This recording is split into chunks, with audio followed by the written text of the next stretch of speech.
Good afternoon, everyone. Today I'll be talking about the weather. So, what is weather?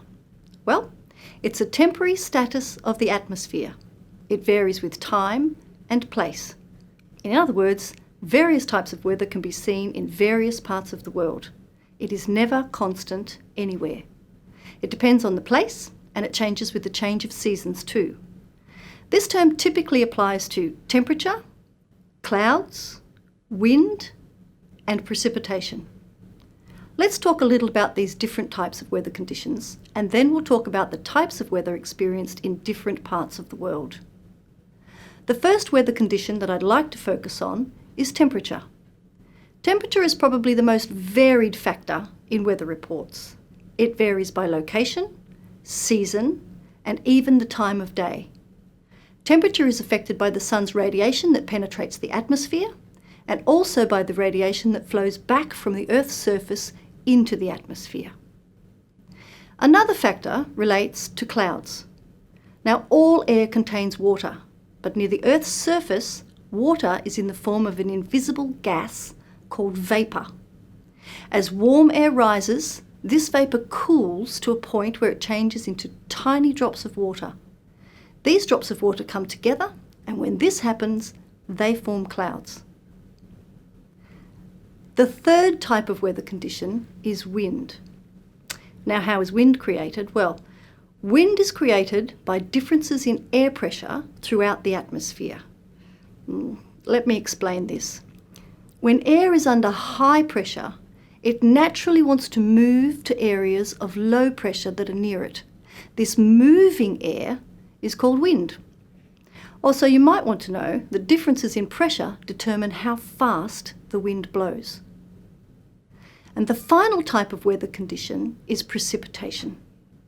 You may be wondering how this happens. Well, temperatures in clouds are typically below freezing. However, a small disturbance can cause the tiny drops of water in the clouds to freeze instantly, forming small ice particles that attract more water to themselves. When these water droplets become heavy enough, they fall in the form of raindrops. And this is how it rains.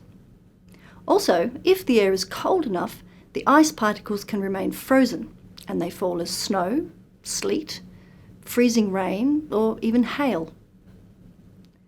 Now I'll move on to my next point, weather types. Now, weather may also be of different types, such as coastal weather, tropical weather, ice cap weather, and highland weather. So what do I mean by coastal weather? Well, coastal weather refers to the type of weather that can be observed in the coastal or oceanic regions. In Australia, for example, the southeastern regions of the country are characterised by their coastal climate. And one of the most prominent characteristics of coastal weather is that the temperature does not vary so much with the change of seasons throughout the year. Now, the next type is tropical weather. Tropical weather can be seen in the equatorial regions of the Earth. The regions that are found along the equator. Throughout the year, the temperature remains very warm in these regions. And another characteristic of this region is that the weather is usually very damp and humid.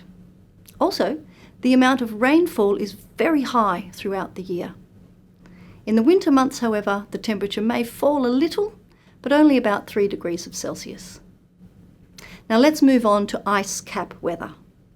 Ice cap weather can be observed in the polar climate zones, and these regions are known for their extreme cold climates where the temperature remains almost the same throughout the year. And what about highland weather? Well, highland weather is the weather found in high mountain regions. The climate of those regions is generally cold. Now, New Zealand, for example, enjoys this type of weather condition.